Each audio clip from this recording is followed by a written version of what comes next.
Welcome to Stays Crunchy and Milk. If you have questions or comments, we have multiple ways to be reached. Twitter is, of course, the best way for those who need instant gratification. The show's Twitter feed is @SkimPod. SKIMPOD. Stays Crunchy. If you want to hear yourself on the show, why not leave us a voicemail at 216-302-8763. That's 216-302-8POD. Stays Crunchy. For the more patient amongst you, the email address for the show is podcast@stayscrunchyandmilk.com. Crunchy again being spelled with a K. We're available via Apple Podcasts, Stitcher Radio, TuneIn Radio, Google Play, Spotify, and of course at the website stayscrunchyandmilk.com. Please rate, review, subscribe, and share the show wherever you can. Stays Crunchy. If the pockets is feeling extra chunky, you can put in on this and support our Patreon. It's available at patreon.com/stayscrunchyandmilk. And if you donate at the $5 or higher level, you get an entire extra show each month with even more content coming soon. Stays Crunchy. Our personal Twitters are Tatum216, Lunchbox2099, The Real ODP, and I'm your host, the Internet's Tayrail713. Live and direct from Daya's Basement Studios, it Stays Crunchy and Milk. With me, Tayrail713. And these guys. Don't tell them I'm here. Yeah, we are here. They're probably on Google right now typing in Dan's basement. I don't think I put Mike. So my actual house is on. I put it in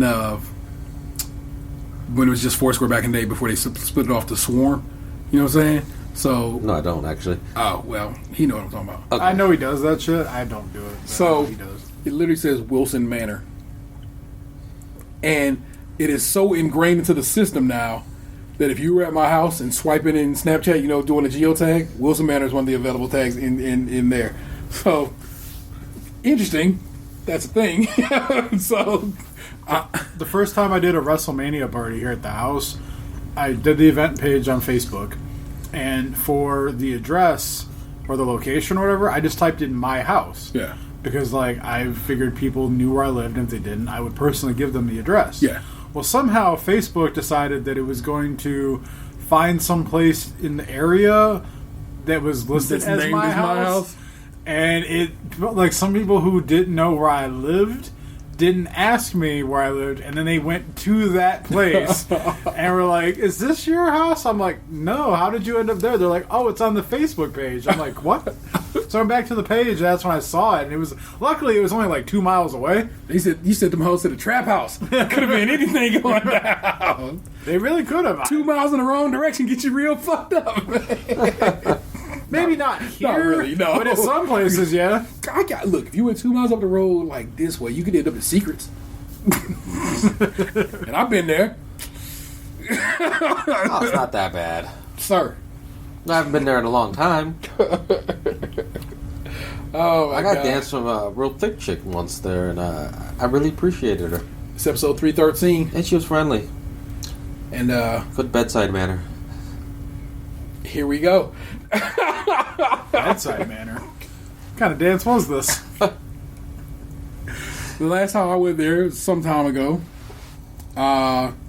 is when when it rang true in my head that I am not a strip club kind of guy, because all of those women looked extra young. It made me very uncomfortable, and I was happy to leave there and go to a more mature spot later that evening. I guess I haven't been to one in a while, but I'm probably too old for that shit. I haven't had a desire to go. I think we talking about Canada. I wonder what's popping up with the Canada strip club scene. I've been there before. I've been to Canadian strip clubs, but like I said, a long time ago. I can't speak to the current state of Canadian strip They're clubs. very open up there. I heard in the French part of Canada, they touch you a little more, and you can touch them back a bit. I saw... What I heard, but also heard that you can fuck on the third date, so, what do I know? They don't know about that. You giving away paid content, sir. Sorry. Disregard. The first time I ever went to Canada, and I'm fairly certain I've talked about it on the show before, but I'll bring it up again right now. Y'all did the Windsor move. Yeah, right? we went to Windsor. Our first night there, it was, let's see, there was, I think, 1, 2, 3, 4, there was 5 or 6 of us. And we checked in the hotel, dropped all our shit off, and then we went walking around the area we were staying at, which was right by the casino. And we're crossing the street. It was nighttime, and this guy walks by, and he goes, "Hey, do you guys want to see some tits?" And we were all like 23, 24-ish. I'm pretty sure I was 23 at the time. Who's gonna say no to that? Yeah, we were all like, yeah. You have our interest. We all kind of stopped and we're like, just like, where are these boobs at that you mentioned? And he's like, come on, I'll take you there. And we're like, okay.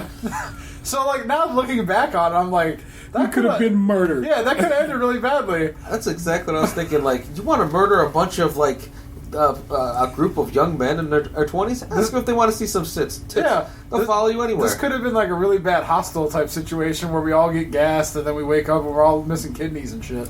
You were hostile. I was thinking Human Centipede. Either way, I never bad look. That. I just know about it. Right. So, well, yeah. So we follow this guy and he takes us to Cheetah's, and they waived the cover charge and let us in. I think he was just on the street as a recruit. So because he came through. Yeah, he's like, I pull these guys off the street, let them in. No cover. Yeah. I like that. That there again, some Canadian hospitality, man. Fuck with that. Yeah, so we went in there, and, like, you know how here, like, they can't show certain things, and, yeah, not up there. At least not at this time. They were just all like, yeah, here's my veg. I watched a guy getting a lap dance off onto the side, because keep in mind, I didn't have a lot of disposable money at this time. So I wasn't up there, like, living it up. Yeah. I was just, like, enjoying the ride. Like, I don't even remember if I actually bought anything here. Yeah. I think I might have had to have purchased 2 beers as, like, a minimum. Yeah. But I didn't go in there and get slizzard or nothing, because I was still on my, like, Goodwill paycheck. And at this point, I was not living at home anymore, so I had to, be a little tight with the wallet. Got to make it stretch. Yeah. So I definitely saw a guy, though, getting a lap dance, because, like, they had, like, a lap dance area. Like if this is if my basement is the strip club, over there where the coat rack is in the corner, and I know people listening can't see what I'm describing, but about I don't know what would you say that is, like 15 feet from where we are right now. I have bad depth Okay. perception. Okay. Yeah, there's a coat rack over there by my stairwell that lets down here into the basement. So about, we'll say 20 feet from us at the table in the strip club, they had like a section on the wall with it was almost like bench seating, like if you're at like a restaurant. And this guy was over there with one of the performers, and she was giving him a dance on his lap, and it was one of the most aggressive. I know I said aggressive, but that's because I'm using Canadian. It was very aggressive, and it looked like a lot of fun. She seemed to be enjoying being in control. He seemed to be having a good time with his, over the pants rubbings. And I was like, wow, that's very nice of her. The stage area was really big and extravagant looking. And then I noticed, like, they had, like, an upstairs thing that kind of looked down onto the floor. And it was a shower. So, like, they could send women up into this area. And I meant to. But people could go up there. I don't know if it was, like, customers could or if it was just performers. Yeah. But they, like, I guess they would do, like, wet t-shirt type stuff. And they were doing it this night. But, like, I saw the shower areas up there with the see-through glass and everything. So I imagine the shows in there on a busy night would be pretty wild. Winter's a casino town, so maybe, you know what I'm saying, maybe money flows well in there, so maybe that's why you have a higher quality, strip club situation. It was the first time I ever made a sports bet.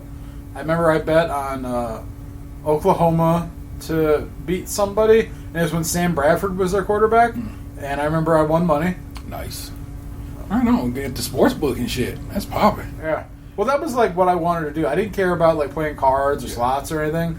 Like while we're up there, I just wanted to like explore a little bit, like say that I left America, and like put one bet down on the sports book. Nice.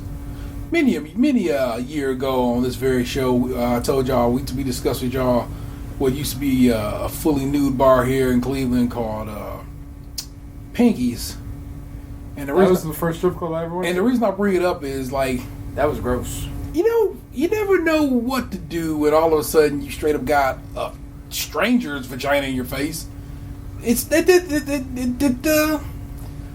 life kind of ebbs and turns and twists and flows when that happens. You know what I'm saying? Like, oh, that's what's going down here. The thing is, like, you would like to think that because you've played certain scenarios in your head, that you're prepared if they ever actually happen. But the reality of the situation is, not everything in life can be prepared for just by thinking about it. Sometimes when you're in the shit, you don't know what to do. You panic. Yeah. So I have to sit my sons down one day, or daughters too, and say, like, one day you're gonna have a strange vagina in your face. Here's what you need to do. But I don't know what to tell them after that because I don't know. Sorry, even now I don't know what to do.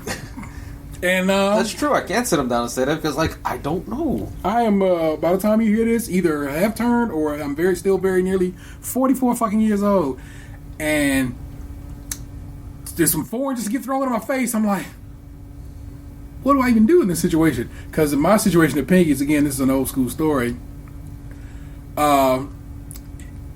It was an unattractive smell situation going on with that situation, and so, do you want to send that person away? Yes, I did want to send that person away. Could I send that person away? No. We'd come to terms, and I said, if you dance this song, I'll gladly tip you, and she did. I'm sorry, we'd come to terms, but all right. She had a cheesy vagina, and yeah, that's what I'm saying. Surprise pussy, probably not as good, not as much fun as you think it is. Could be fun. Could be. But there's potential there. Yes. And I say if you get a surprise one in your face and it's a pleasant one, a compliment's a good way to start off. Give me a good pussy compliment. Just do it. Do it. Don't think too hard. Just give me a good pussy compliment. Just give me one. Throw me one. That's well kept. Give me a good pussy compliment. That was kind of what I was thinking. I was thinking about well groomed. Well groomed. Well, isn't that lovely? I think it's how we'd go with that. Like, you have a lovely forest. Holy cow. You got a big ass centipede on your ground. Cat, do your job. Where? It's gone now. Oh, well. Yeah, they come around from time to time. I try to, like, not freak out about it, though, because they kill other insects, so we have a symbiotic relationship. The OG house centipede is what those are known as. Hey, my wife is deathly afraid of I freak centipedes. out when, like, it's, like, real close and unexpected. But if I see it, like, on that side of the room, like, walking across the ceiling or whatever, I'd be like... It's, like, kind of like the old cartoons where, like, the dog would get off at 5 o'clock and he would be like, just, what up, cat? It's quitting time. I'll go have dinner with the missus. Like, you go live your life. I live mine. You go back to the Raptors. I don't know you're here. You eat bugs. We're all good. Hey, that's what's up, man. Holy cow. If anything, go to the kitchen and start hitting some of those ants. So, who's here with you today? Sir, you never got around to that. We interrupted you. I just kind of let it walk. You know what I'm saying? That's Lunchbox 2099, the OG. That's my man, the real ODP, Young G Boog. DM me, ladies. I might accidentally date you. Oh my god! So a friend of mine the other day was like, "How old do I have to be a cougar, or what makes me a cougar?" So I thought you said a cool girl. So I went and looked it up for her right quick. Word to Rachel, Get Off My Planet, and Wormhole Planet podcast. And I'm curious about this because I saw this discussion happening on Twitter the other day, and it seemed like people were having a hard time coming up with a consensus. The internet, in this case Google, said the old half the age plus 7 counts for them too. So if it is, I think my what I presented to her was if half your age plus 7, I go 1 year underneath that would make you a cougar.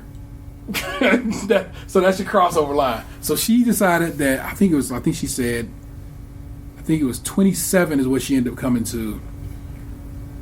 It was half her age plus 7. So I said, well, 26 makes you a cougar. And we all seem to agree on that, and that seemed to be okay. So this is where we did the cougar math at. Half your age plus 7 is the rules for, like, the youngest you're supposed to date somebody. And but half my 22 plus. I got Urban Dictionary's provided what's called a feline scale. Oh, okay. You had a grin on your face like you come across some good shit. So there you go. I like the name of this because it implies that there's been some thought put into it. Oh, this is probably the name of the episode, Okay. The Feline Scale. Sorry, All right. trust. Based on a woman's age, this scale classifies women who prey on younger men for their sexual appetite as felines. Prey? I don't like that term. I don't like that either. Okay, the scale is as follows: 0 to 12, house cat. Should I skip? Wait. What's 0 to 12 as in what? The age. So 0 to 12-year-old women, that's already wrong. Those girls are house cats? I could skip to just the older age. You ages. give me 18 and older. Okay, so everything else is off that fucking... I might edit that out. Gross. Fuck you, Urban Dictionary. Gross. Urban Dictionary has led us astray many a time. So I don't even know why we're trusting him right now. I don't think so. I think Urban Dictionary is just teaching you about a world that you don't want to know exists. Well, fuck.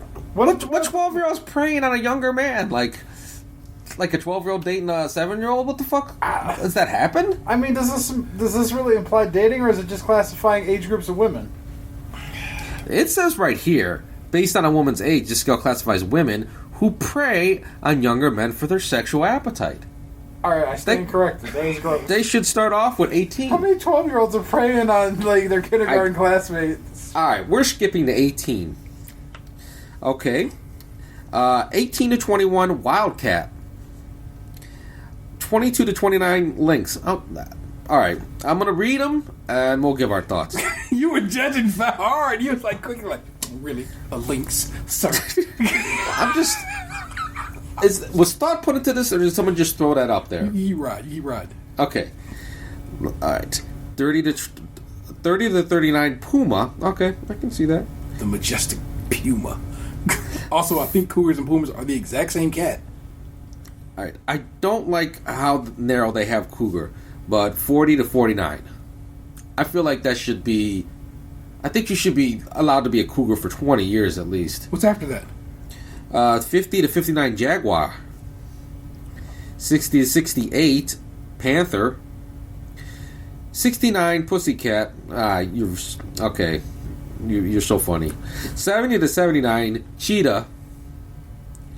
80 to 89, leopard. Hold on. I'm sorry, I know we said we don't just get to the list. 70 to 79, cheetah. The fastest land animal. But that 70 to 79-year-old is the cheetah. Sir. 80 to 89, leopard. 90 to 99, tiger. And 100 plus is lion. I don't know if you're still fucking it then, but if that's your thing, good for you. So we got some famous examples. Jessica Biel is a lynx on the feline scale, but Heidi Klum, Demi Moore, Jane Seymour, and Dame Judi Dench are classified as puma, cougar, jaguar, and cheetah, respectively. Oh, Helen Mirren. I find her very attractive. How old is Helen Mirren? I don't know. Alright, I gotta keep this... I gotta open up a separate tab so I can go back to the scale so I can see what she is. Helen. You got real Russian. Helen. Oh, not movies. Comrade Helen. She's attractive. Is she in the Fast and the Furious franchise right now? I believe she is. Okay. She did some movie with Bruce Willis or some shit a couple years ago, I believe. She's 74. Let's go back to the scale. She's a cheetah. Okay, so... One, I don't know. I feel like outside of cougar, I think, and outside of pussycat, they didn't put much thought into it. They just arbitrarily assigned some numbers and some cats. It gave me a good title for this fucking episode. But beyond that, I'm very disappointed in this list of theirs. Alright, Urban Dictionary, you owe me an apology. Wasting my time and shit off that. Plus, Urban you over there talking. You used to be beautiful. Plus, you got children rating children. What the fuck, man? No, you're problematic, Urban Dictionary. You're problematic. Plus, Urban Dictionary always got these things they make up. I'm like, no one's doing that. No one's doing that, dog. You just be whipping up like. Well, isn't it just Wikipedia for like vulgarity? People always try to say that shit, talk shit about Wikipedia, but Wikipedia legitimately, you have to cite sources. It's like, I know people like to say, you can just make up anything with Wikipedia. You can, but almost immediately it's taken down by Wikipedia. Keep a crack team motherfuckers will be like, you have not provided a reference for this.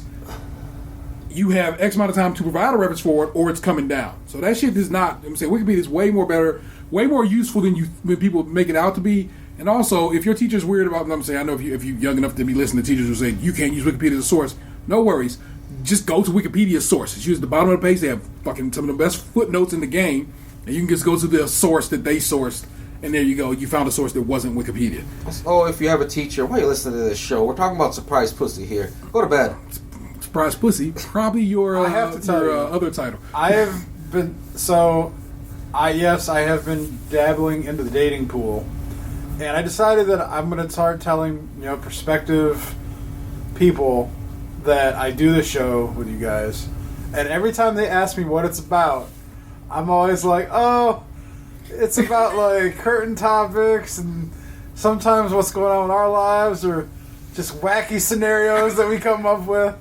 I don't want to drop it on them like when I'm like in that we haven't even had lunch yet stage. I'm just like, yeah, we be talking about finger fucking and eating pussy and ass and surprise pussies. Yeah.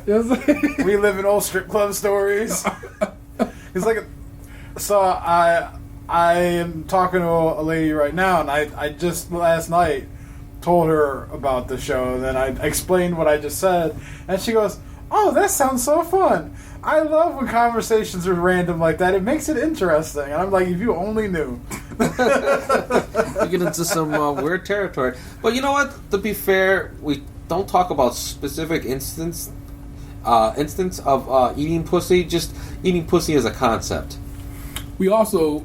I find, and I would think, Let me try Oreos. I would think our fan base that we know of would agree.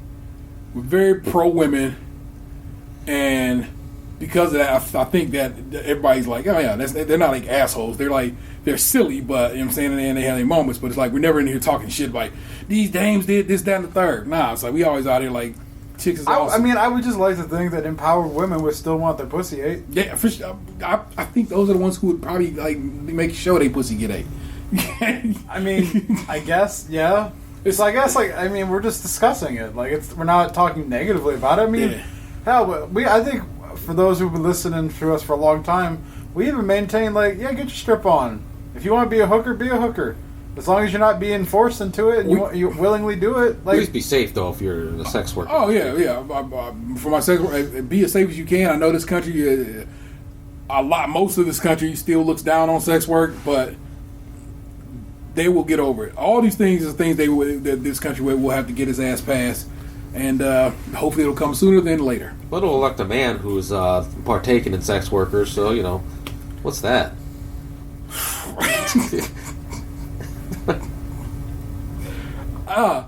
It's when you get to the point of saying, here's the name of the show, that you know shit got a little real. Because she said I do a podcast. But it's when they ask, what's the name of your show? That's when you know. No one's asked that yet. I know. Because you just say, hey, I do a show. And they're all like, oh, that seems cool. Now, what the thing is this. As popular as the notion of podcasting is, as many podcasts are out there, as many as we listen to, as many as the world knows, still kind of niche. And so some people are like, the fuck is a podcast? I don't feel that anymore. Because every D-list actor, actress, comedian, they all have fucking podcasts now. And a lot of them are getting more famous off their podcasts than they did off their actual work. Yeah. But I'm telling you, it's like still people are just like, what's a podcast? How do I get a podcast? Oh, like radio? It's like it comes up more often than one would think. And so, though it is a popular enough, I feel like it teeters on becoming like, oh, this is that thing, as opposed to saying the thing. So for some people that you will meet in this world, they'll probably be like, the fuck is a podcast? But for the ones that know and then go a step further, be like, what is the name of your show? Dopeness. I just decided that I needed to expand what I think of myself and what I actually do for fun, because I know I've talked about how much I dislike dating apps and whatnot because they become so repetitive and they feel disingenuous, and you end up feeling like you're having the same conversation with people over and over and over again. So that's why, I was just real with this lady. I was like, you're not really going to learn a lot about me by me answering, one of those old, MySpace 27 question thing. It's like, oh, my favorite pop is root beer, and I like fall is my favorite season. And I'm like, you only get to know about me super superficial by spending time with me. Yeah. So that's why, like, I just was like, here's like a quick little list of things I enjoy doing, and it was more in my mind as a way of saying, hey, if this goes anywhere with us, if we meet and hit it off, I want you to know that these are activities that you were going to have to fit into your schedule that I do with my life. This isn't like I'm telling you this so you think I'm interesting. I'm telling you that I'm on a bowling team, so when I go to bowling on Tuesdays, you're not fucking being like, well, you never told me you bowl. Goddamn right I did. Like, I put this shit up front. It's in writing. So you know it. Yeah. But that's like those who, like, you know, you hear women, like, you see the memes, like, you told you when you first met and she told you she was cool with porn, and now all these years later, you know what I'm saying? Like, I was like, it's not cool. You know what I'm saying? It's like, that's just those jokes or whatever. Well, it was just, this is like, though, like, so I go to this, like, this approach now, like, on, like, with this lady, and I'm like I did what I said I did, and she's like, seems to really enjoy it. She's like, oh, you're so interested, like, because I'm just like, I'm not trying to be like fake, Yeah. and I'm not like hardcore pressing, like, oh, you're so beautiful, but like, I'm not doing any of that shit. I'm just like, yeah, I'm a guy. You want to have a conversation with me? You want to meet me? Okay. Like, us talking back and forth over this, you know, app, like, you're not gonna learn shit about me. So, like, I'm not gonna sit here and like pretend like this is the end all be all. Like, if you meet me, great. If not, oh well, life goes on. Yeah. Like, I'm not treating every single woman on every app like almost like, oh my god, this could be the one. All right, everybody, man your stations. This could be our last shot. Because, like, it's not. And like that, you know, I love Anthony to death, but I felt like over like a couple of the last ones, he was like nudging real hard, like, oh, you're not giving back the same energy and blah blah blah. And I'm like, yes, because I'm not really interested. I'm just bored. I'm not. You let me know if I'm going too far next day or if I need to edit anything out. I have no problem doing that. But it has been interesting to watch your energy, I guess, because one of them chicks, she was running hard. You know what I'm the one saying? last week? Yeah. She full court pressed me. Yeah, and when you did not respond in kind, just away. You know what I'm saying? And it's like, yeah, it was way too fast for a lot of things. Yeah, it was odd to me. I'm like, we've never even met before, and I'm like, we've talked for like only like, I don't know, I would say at that point like 10 correspondence. And I've seen some of the. I mean, you're saying there was. My man, like, basically, you know what I'm saying, he will share the necessary information with us. I'll share shit that I think is funny. Yeah, but it's like they hadn't had enough conversation to be anything quite yet, and she's sending them like good morning pictures, and I'm like, that's abnormal. Yeah, it goes against what, and I get it. Not like a person who know what they want. Cool, not for you, not where you are in this process, and you ain't trying to whatever. So I kind of she seemed like the type of lady who like was just like, oh, I found one who doesn't seem like a creeper. I better like grab him before he gets away. You didn't send her your dick. Yeah. Like, so, like, well, you already 6 steps above the last motherfucker who definitely sent me his dick. So he's got a job. He knows how to make a brisket, and he didn't send me his dick. Oh my god! I better make sure he doesn't get away. So but like that's the kind of thing I try to impart on this lady is that like I'm not gonna give you like that kind of energy that lady gave me. Yeah. Like, because that's not how I operate. I don't like full court press people. Yeah. I don't like shower them with compliments and shit because like in my mind like I'm just generally nice to everybody.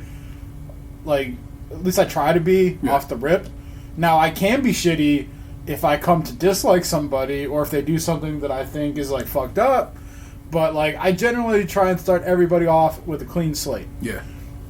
But like when it comes to these dating apps, like, everyone kind of feels the same. Like, I showed you guys a video, like, a week or two ago that was on Twitter where this woman fucking nailed it, and I feel like she's early 20s or whatever, so I want to kind of, like, give her proper credit, and I definitely followed her, so just bear with me 1 second. I'm about to say, if you find it, send it to me, and I will definitely try to link it in the notes as well. Her name is Gina Divitorio.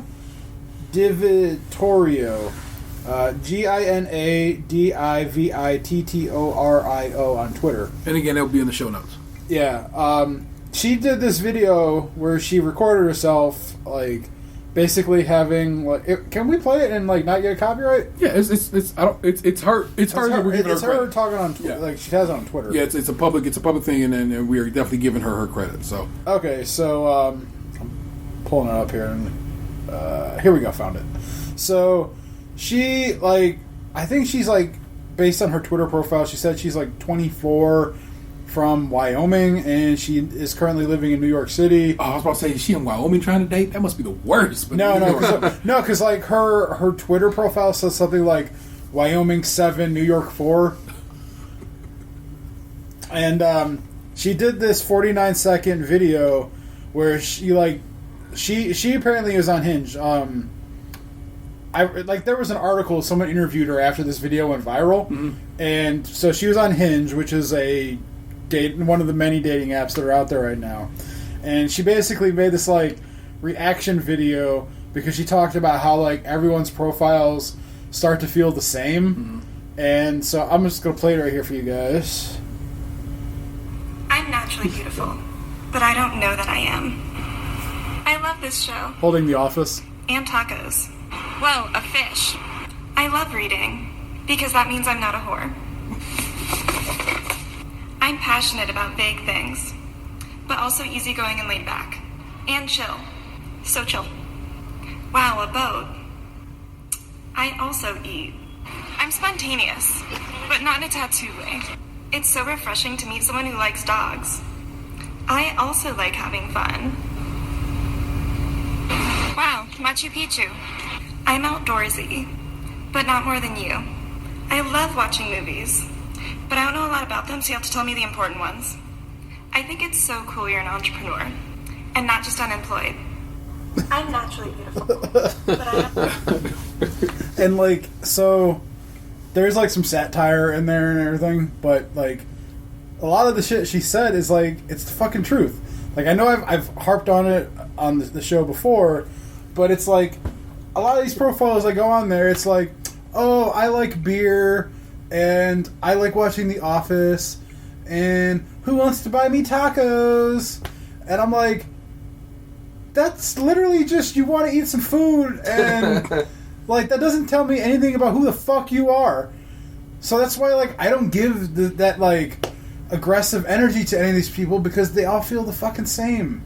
And that's why, like, I kind of just decided that, like, if it was going to happen for me, it was going to happen in, like, living life. Which is part of why a couple months back I made an effort in my mind to go do things with people.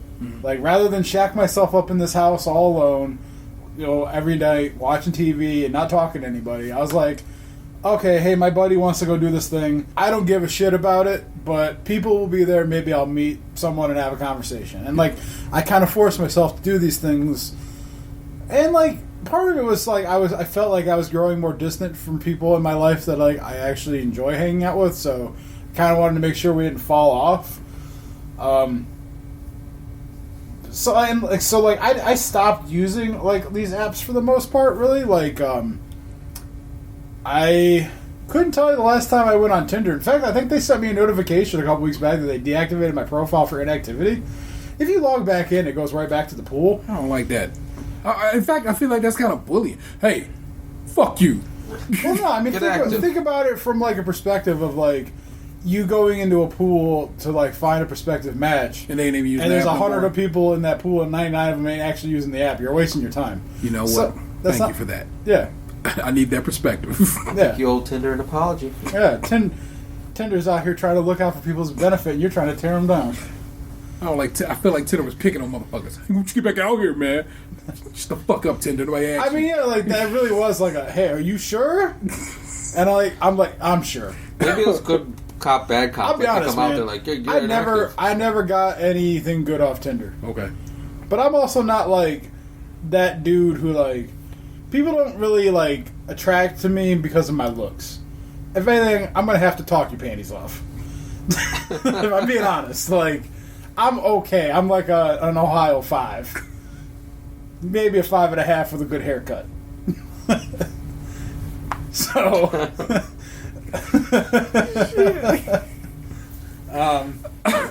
and like I stopped using Bumble because I think like I said, like I just kind of got like disenchanted with all of it.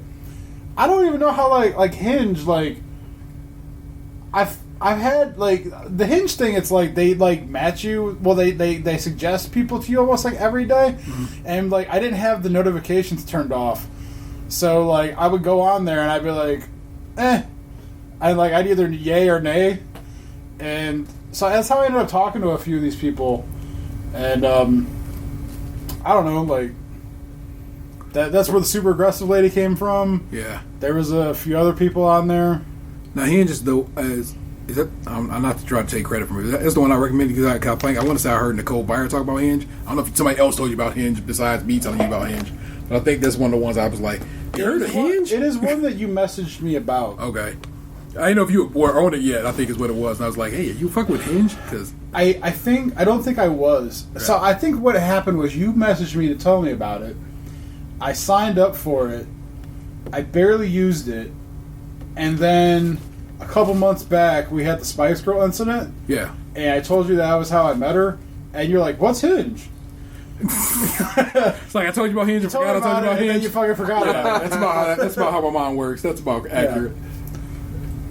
Sounds like something I would do. So Anthony's more of a dedicated listener, but I from time to time will listen to Nicole Byers' podcast. Why Won't You Date Me? She has a couple of podcasts, but that's one of them, and she talks about being in these apps. She's another person I would classify as getting famous off of her podcast more so than her actual career. Nope, Nailed It is what made her somebody.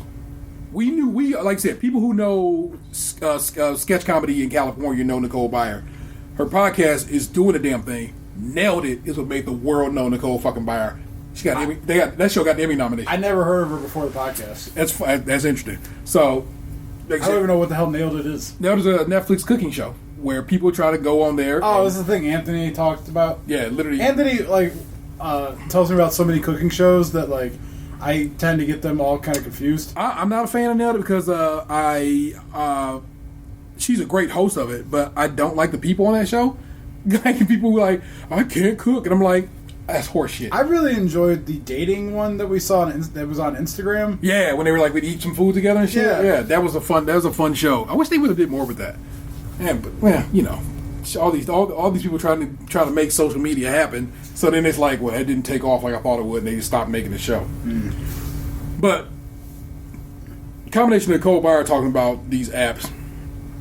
And then you explained how, and she said something about it too, how people are often just like, they're just doing shit in bulk. Swipe, let's see what happens. Yeah. You know what I'm saying? And it's like, so then like somebody will like, they'll get a ping or something like, oh hey, we matched. And for some people are like, they're very hopeful that this could go somewhere. But in reality, you were just bulk swiping. And that's kind of, I'm saying, it's like this was never meant to be anywhere because you weren't really trying to go anywhere with this shit. Yep. So it's like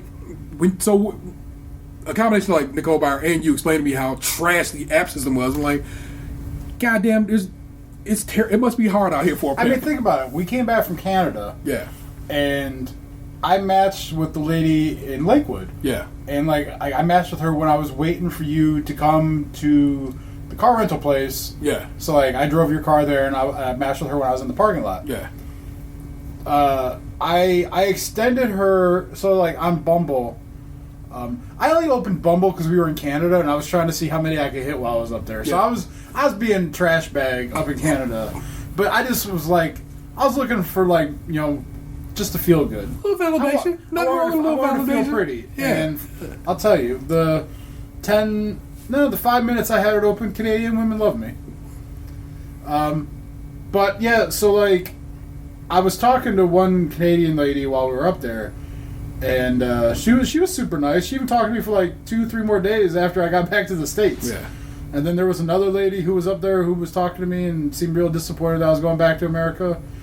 But when I got back, because I was talking to that lady from Canada, like, I had the Bumble thing, like, I was back in the active pool here back home, and I got some notifications that, like, oh, what happens on Bumble is, like, when someone else swipes like on you, basically the next time you go to the app and you open it, they're, like, at the top of your fucking queue of, like, yeses or nos. Yeah. So it's, like, it's stupid on their part, because, like, they have it where you can pay to have, like, everyone who likes you automatically show up in your thing, but the way they run the system, like, it's a worthless purchase because, like, it's going to be right there anyway. So it's like, and then they have, like, a mosaic of the profile. It's like, you don't know who this could be. I'm like, yeah, I do, because, like, that's clearly a mountain in the background, and they're holding a beer right there. This person, the color scheme is matched. Like, it's clearly this fucking person.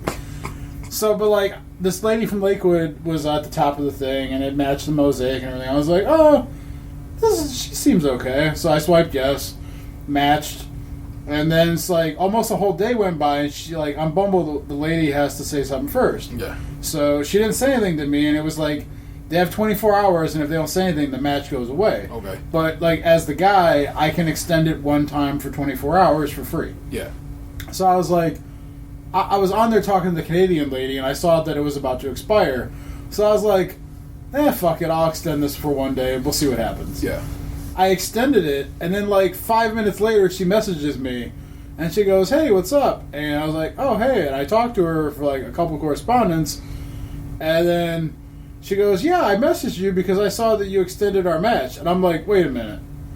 So you and I matched, almost a whole day went by, it was about to expire, and you had no intention of saying a goddamn word to me, but because I extended the match, you're like, oh, whatever, I'll message him. I'm like, in that moment, I was kind of mad. I was like, what kind of fucked up shit is this? Yeah. It seems like a bit of a nightmare. Yeah.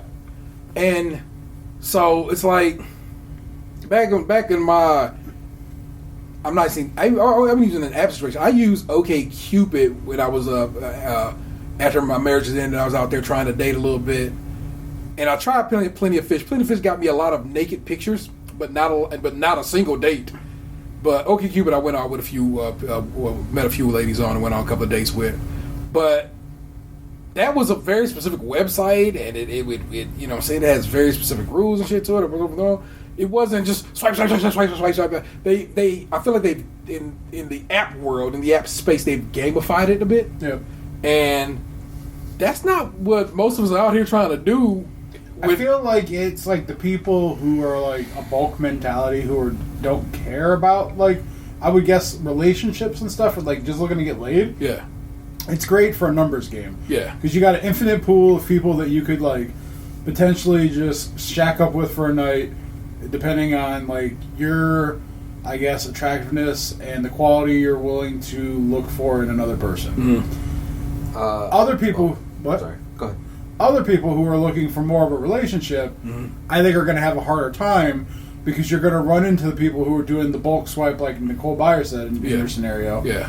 And you're going to get... it's going to be like in Endgame, when Hawkeye is finishing doing an activity, and Black Widow walks up behind him and says something to him, and he goes, don't do that.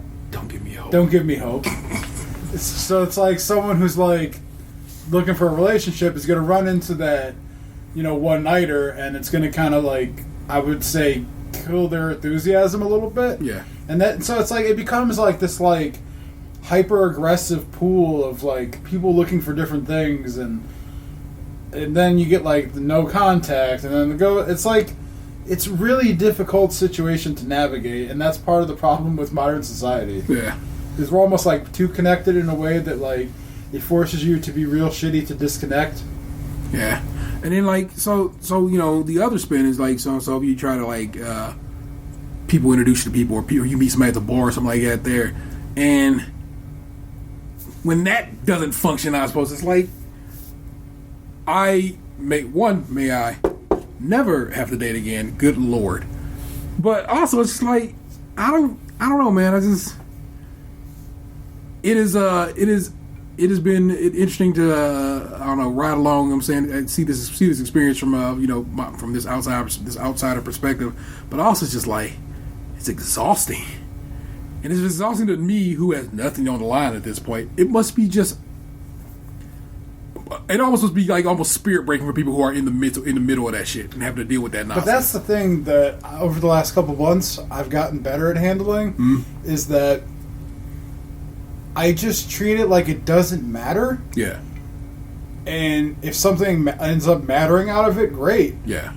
But the reality is I can't hang hope on everything. Yeah. Like every time I get a match, like they're probably not the one. If I treat it like it's like not the one, yeah, more than it is the one, because the reality of the situation is 99.9% of them are not the one. Yeah.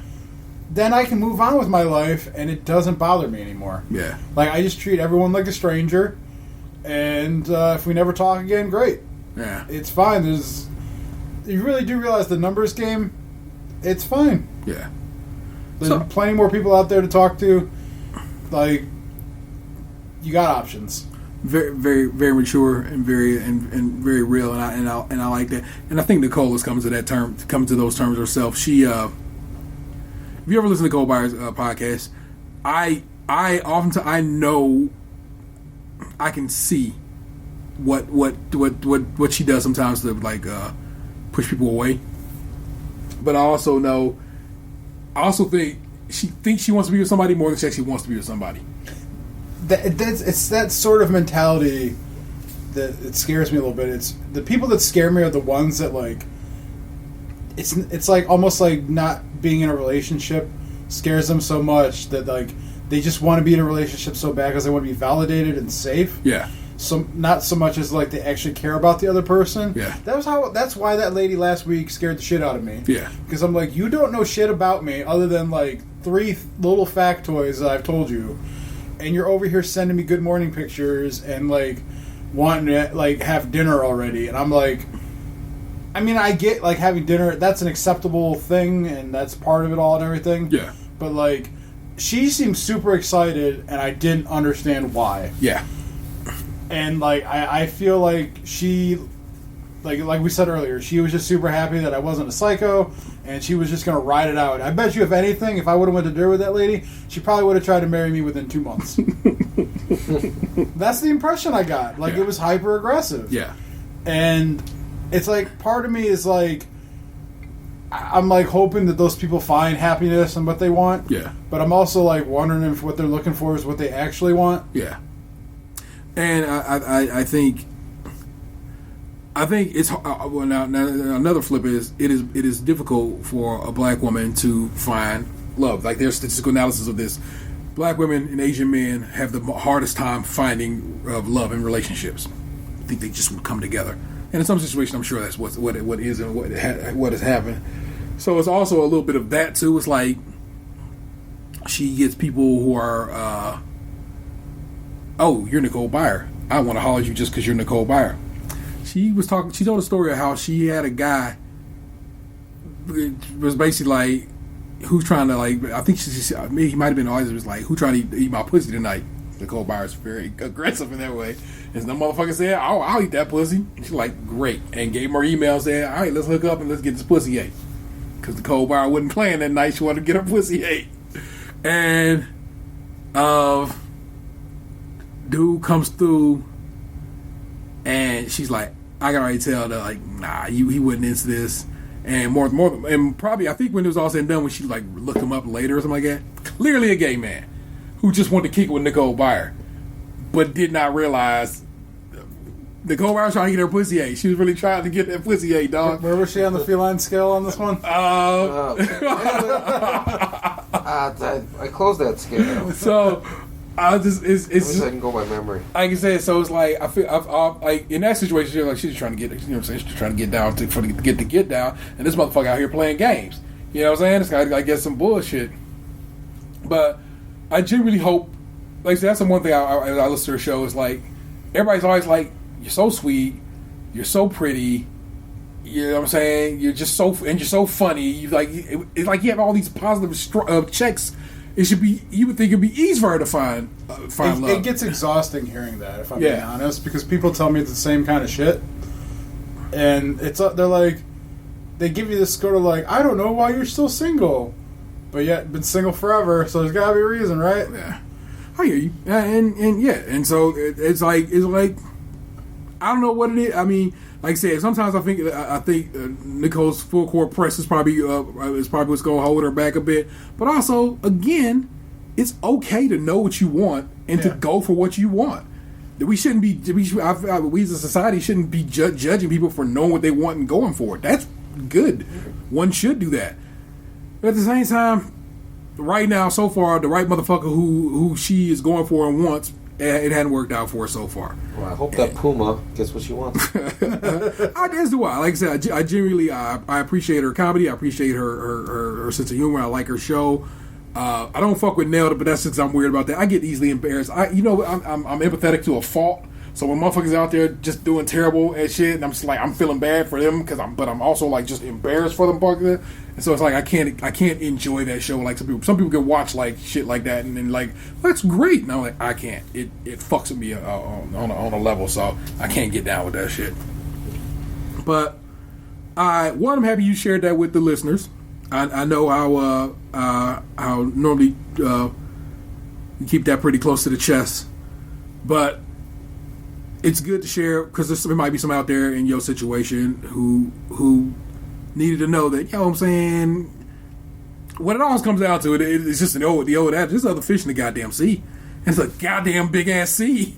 And so, like I said, my man went up to Canada and like he didn't bother that. It was like last night. We were sitting there just hanging out after the baseball game, just bullshitting, and opened up the app and looky. He got some real love shown by some. There were like 18 people like within that, like me opening the app. Yeah. Like shit, I was sitting next to T at the Blue Jays game talking when she was telling me all about where to go in Toronto. Yeah, so I mean, it's like it's kind of dope that it could be. The sea might just be across the lake in some situations, but who knows? The sea might just be somebody here local too. So it's like don't sleep on it. Don't feel bad about it. I got to the point where like I learned a lot. Yeah, I went through like a lot of self-reflection, and it was why like I tried to be not an asshole, because I realized that like not everything is always the other person. Sometimes there is introspective things that you need to look at to get better. Mm-hmm. So everything I went through over the last year, I kind of like obsessed about it a little too much, if I'm being honest, but I still looked at like my part in things and what I needed to do for myself to get better, so that like I didn't go through that sort of thing again, per se, like that exact scenario. And you go through the like enough, you know, it's true what they say, experience is key, and I don't know, I don't treat it like it's like the end of the world if it doesn't work out, because you know, you go through it enough, you do really realize life goes on and shit happens, you know. Yeah. I'm still kind of hung up on T saying nothing came from, what was that one? You got naked pictures, but you didn't get dates? How does that happen? They're like more willing to share naked pictures than go out to dinner with you? So on Plenty of Fish, if we take it back to that. Plenty of Fish. Plenty of Fish time. I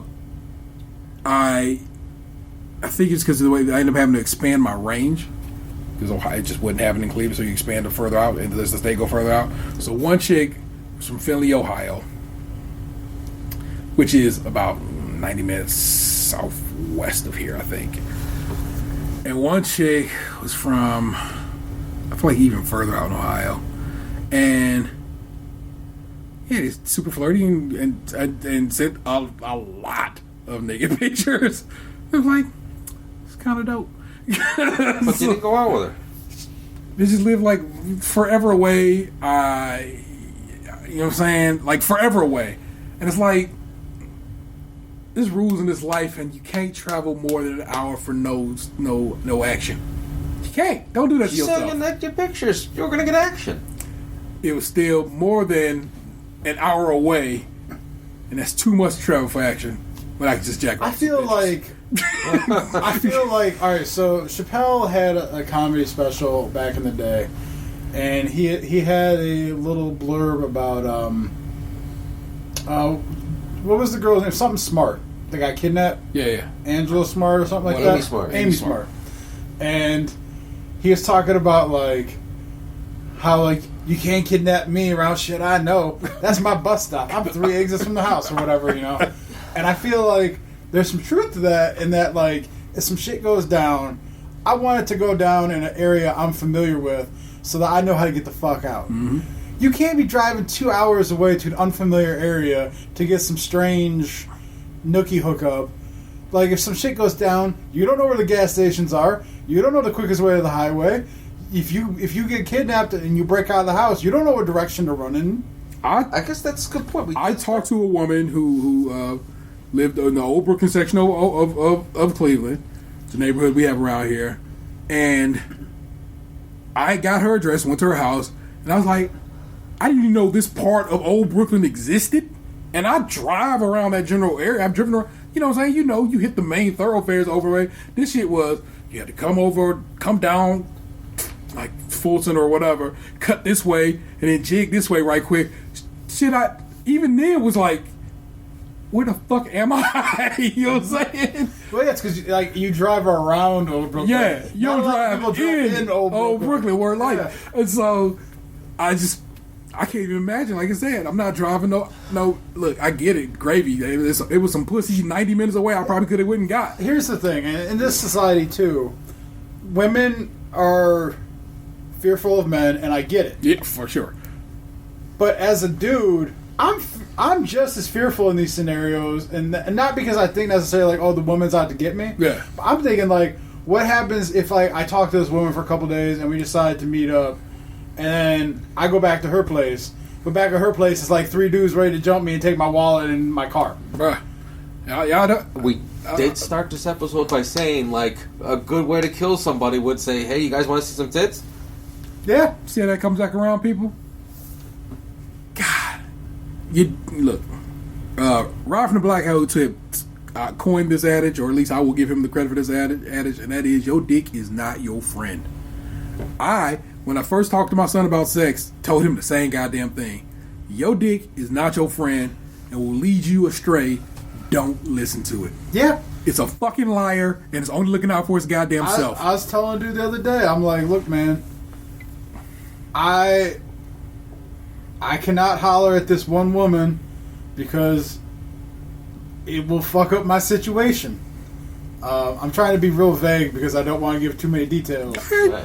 But, like, I'll tell you guys off mic. But I'm like, I get it. And like, that part of me gets it too. But the brain part is like, look, man, you got to maintain. You can't stray from the path. We had a whole episode, not a whole episode, but we had a good portion of an episode talking about dick decisions and how they can be bad sometimes. And like, as you get older, you gotta like say, all right, Dick, you need a partner that can keep you on the straight and narrow. It's brain. And you think we would all know it too, because it's like, we all watch porn, we all get down a rabbit hole, nut, and then we come back to reality. Like, yeah, like how do we get here? It's like that with real life situations too. You can't be going off trying, like, you get so hyper focused on like scoring whatever your conquest is, and then come back to reality and realize you're wanted in 3 states, and like, you know, you got like a kid in Connecticut or something. Like, you can't be doing that shit. Yeah. No shit. Like, you know, how many times you said to yourself, shit, I could have been productive around the house. Instead of being 15 minutes late wherever I go. That's a Chris Rock job. I watched the Chris Rock special on Netflix finally. After, I think you would tell something about it, just maybe finally sit and watch it. And that's the one where you're talking about how he cheated on his wife a bunch of times? Tambourine. Yeah. Tambourine is the name of the special. He said how he's 15 minutes late to everywhere, and I was like, Chris Rock, I know that life. So it's like 15, 30. Yeah. So I was on time today. You were. I'm gonna tell you straight up. I'm always amazed, like, when we plan things out, and he's like, I gotta go get Gabe so he's not late. And I'm thinking, but you're always late. I gotta go get Gabe on stuff. That shit is whatever. Like Anthony's girlfriend had like a surprise birthday for him at like the go-kart place, and like I got there at like 4:50, right? And I hung out in the parking lot for a few minutes because like I didn't know who was coming. Yeah. I didn't know all the setup or whatever. And I'm like, I'll stroll in here about like 4:57 because hopefully by then people will be here. Yeah. I walk in and Anthony and his girlfriend are sitting there on this like couch because Anthony didn't know who was all coming. Yeah. And then we were chilling there for like, it's like 5:15, 5:20ish tea, and his girlfriend and kids finally stroll in. We were all supposed to be there at 5. Can't blame them on me. I couldn't make that one. I did not know it was only gonna be us. I didn't either. So I didn't know who all was coming. I go into it thinking, yeah, it's a party situation. You can show when you show. Who knew? Who knew, baby? I feel even worse about missing. I felt kind of like, this is it. She kept it tight. She Yeah. She Should've went. and she did that with intent, and I dig her for it. Thank you. Well, that like I don't know all of who else. Like I know Anthony had like beat up, but he lives in Columbus. Yeah. And then he's got like the shoe guy. Short, young, yeah, Yeah. Chris. Beyond that, I don't know who's around, who's left, and like Yeah. all that. Like I just know us. Yeah. So So that's why I didn't know like if they were like if it was a surprise and they weren't strolling in until 5. I didn't want to like I didn't know who to like link up with in there. for sure, as experience, but yeah, I'm just gonna repeat myself and tell you, don't drive over an hour for action. In fact, I would tell you 45 minutes is about your cutoff. Depending on what state you in. I know LA, you know what I'm saying, traffic get wild out there, and so I'm saying you are forgiven if you have to be in traffic for a bit longer to get to where you're going. I feel like 45. You got to have a real deep connection. I feel Because I feel like if I go past Akron, that's a wrap. I feel Google's got to have a scale for this. What's the furthest one you travel for sex? I guess is what I'm gonna put pussy. They might be different for dick. Like I think women ain't traveling for dick. yeah, like that's what exactly. Unless it's some goddamn good dick. So if it's some good dick, let's say you dicked her real good the one time, and she was like, "That was some good dick," then she might travel a bit for that. But I feel like if I'm telling you 45 minutes, a woman would probably tell you half hour at the maximum. So I'm telling you, that's the furthest reach out. I can't imagine a girl saying like driving more than 15 minutes for dick. I'm saying You're surrounded by dick. You can't hit a rock, throw a rock without hitting some dick that will. I'm just saying if our max is 45, and that's me setting that timer, so that's whatever. Google has not stated yet. Now I would think a lady's probably hack that back by 15, easy. What movie was that where he's like, if you can wait for 15, if you can wait for 10, she'll be chasing you for 5. All right, I'm not going to trust IGN boards. Hey, my buddy works there. I'm sorry. No, but these are the he would also forums. tell you not to trust the IGN board. GrassCity.com, Reddit for Men. Reddit for Men. Let's check out what Reddit for Men says right. about this situation. 2016. What's the farthest you've gone to get laid? I don't know if that counts. The extent. That's just not the. That's not the question. How far should you? All right, I'm gonna Google my own variation of this question. All right, we need an answer here. All right, fine. Let's go to IGN boards. Why not? At the very least, it could be entertaining. Okay, well, first of all, the original poster's like, I'm talking to this bitch that lives in the next city nearby that's like 1 hour away, and who knows how much with traffic. Is it worth it? Would you? And the first guy goes 12 hours in response. 11.99 hours. Okay, I'm not getting the entertainment value out of that I was hoping. All right, Jezebel has an article up. Okay. The furthest you've traveled for sex. It's getting hotter, and that means it's possibility that summer flings is in the air.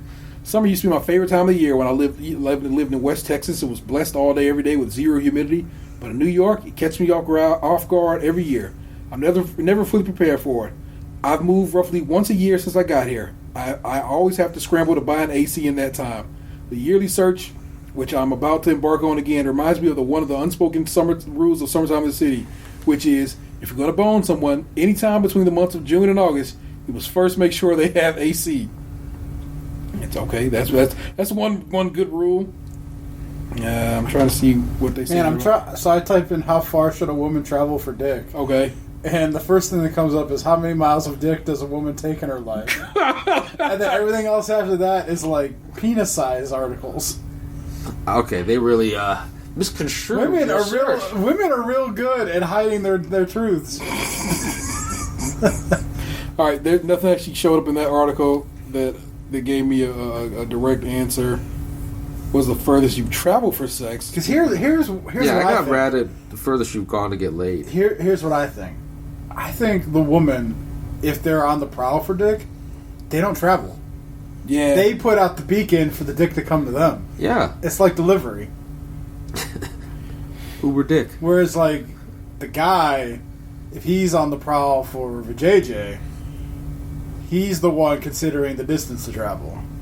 All right, this is what's the first you would travel for sex, and this is in an Ask Reddit situation. This first response is 2 states, about 4 to 5 hours. To be fair, it was sex and laser tag.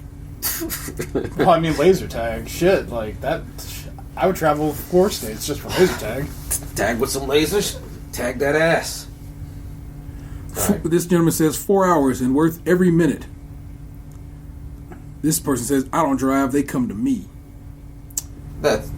No, you're a liar. I don't believe you. And I gotta tell you, that really ended quickly. That was about all the answers we got. I mean, this says deleted, and did you fall down at her door? So I assume he wrote, I would walk 5,000 miles. Joke. This Jew said, I dragged my balls across 1,000 miles of broken glass just to hear her have sex with another man through a walkie-talkie. The response to that was deleted. Because Reddit be wildin'. What is you scratching, kitty? Well, I was looking for more of a guide than anecdotes, but You know what? I feel like we are the ones to make this decision. And I think we've come to terms. 45 minutes is the max you should travel for some pussy. Allowing for traffic. okay. Yeah, I put my personal one at Akron. That's like a half hour to 35 minutes. So it's in that range. There you go. Allowing for traffic. I guess like if I was gonna extend, it would be to Canton, which would be like 45. Yeah. So that's about the max you want to travel for some action.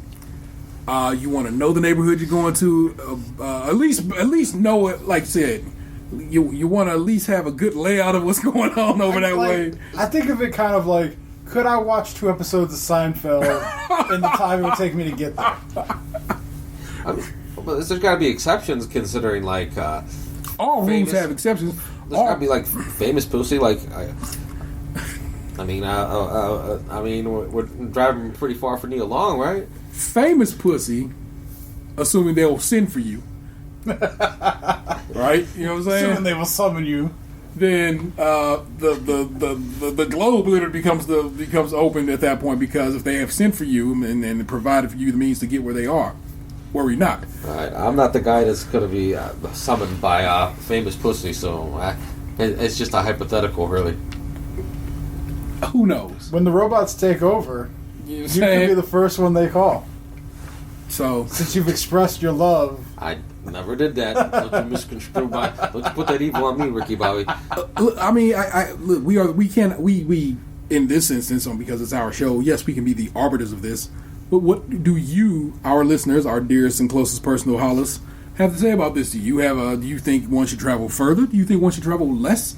What is the dick situation? Let us know, ladies or gentlemen. No, whatever. I know I have a heteronormative mind because I'm a heterosexual man. The So Centipede thing is like, he's making miles down here. I ain't even seen him. Oh, dude, he walked by that way a few minutes ago, and then he just went under there that way. No, well, there you go. Hey, right on. He's big. He's like this big. Oh, well, hey. So, you let us... I'm sorry for having a heteronormative... I'm not sorry for it. It's just who I am. So oftentimes I think things... I place things out in a heteronormative fashion. But you know I what want I'm to saying? say, too, that I believe this is only for hookup situations. Because, like... Oh, yeah, if you're in a relationship, you know... Well, that's what I was about to say. Yeah. I don't think long-distance relationships really will pan out. Depends. Situational. Sorry. I know somebody who's involved in a long-distance relationship that is having its issues right now, but it seems to have been working so far. I mean, at that point, like I haven't personally gone through it, Yeah. but from an outsider's perspective, it feels more like a pen pal. but we live in this time where, like, you know, you got FaceTime, you got, you know, your Skypes. But I mean, like, if your plan is, like, if say you were living together and one person's got to go away for work or whatever, it's temporary, Yeah. I understand. But if, like, you live in New York and you live in Chicago, FaceTime only goes so far. I mean, we've made amazing strides. At some point, are you going to, like, actually live together? Like, I saw, like, all right, so, oh, man, what the fuck? Oh, there's this lady that we follow each other on Twitter. And not to get too deep into her business, but, like, she posts a lot of personal stuff on there. It's like, she uses Twitter as, like, a venting source sometimes. And, she wrote, I saw her tweet something the other day talking about how she doesn't want to live with her significant other because she likes her space or whatever. Mm-hmm. And I'm thinking, like, how the hell could you, like, be in a relationship with someone and then just never have the desire to ever share a domicile with them? Maybe if you're so independent, you know what I'm saying? You're like, I like my house like this, and I want my mother coming in here and removing my goddamn beer glasses.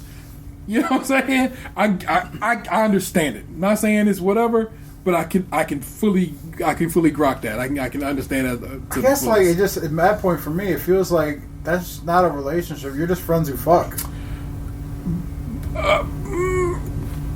I guess that's one perspective. No, Also, hold on, let me get this though? joke off because I've been trying to get off the talk. We've made amazing strides in teledildonics. This can get you through a lot of things at this point, man. I'm telling you. Nobody. Oh, you talk about, like, the thing where, like, you Wi-Fi connect to the dildo and you can operate it, like, robotically. That is literally called teledildonics. It actually has a phrase. Well, they have a- I understand. I was describing. No. it for I like that they actually have a turn of phrase for that. Yeah, I'm aware that it exists. I've heard of it. I mean, I didn't hear the term, but I knew about the the remote control dildo thing. Yeah. Good times. Good I times. don't remember where the fuck I heard about it though. Yeah, the internet, bro. It's a wild. I mean, I'm just saying, I've spent a lot of time in a lot of places. dark corners of the web. I don't remember where everything comes from anymore. Go ahead. Do I have time for a segment? Yeah, I mean, go Give ahead. me all the time you want, man. All right. It's only 11 o'clock. Should we have done this till 2 a.m. before? Well, hopefully not tonight. I need some sleep. All right. Well, it's been a while since I've done this, but I would like to hit you guys with a little I'm not proud of that. But the caveat with I'm not proud of that is also that it doesn't mean that I'm ashamed of that. Yeah. You know what? That is a check mark that has to be checked off in this discussion. No, I agree. I understand where you're coming from. Yeah. There's stuff I've done that I'm like, but I'm not like, I hate myself over it. So I was just thinking about, I don't know how this came into my head, but past drinking and going back to my high school drinking days, which should be illegal. And if you are, if high school children of mine are now listening to this, stop. 1, 2, go to bed. So a few random stories from high school drinking. I started thinking of about kids who throw parties at their house, and they got to know that damage is coming, right? So how bad should I really feel for them for you want to trade your? I never had a party at my house. Mm-hmm. I've had my parents out of town and had opportunity and said, fuck that. Maybe I have a few friends over for drinking, but I'm not throwing a full-blown party where strangers come up in my house drunk and start fucking with my shit. Mm-hmm. Or possibly stealing my shit. Didn't you have, siblings, too, that would have snitched on you? No, they wouldn't have snitched on me. My neighbors that probably would have snitched on me. They tight. So, Clan ODP, look, I know y'all have your ups and downs because that's what it is to be grown-ups, but y'all got each other's back, man. So,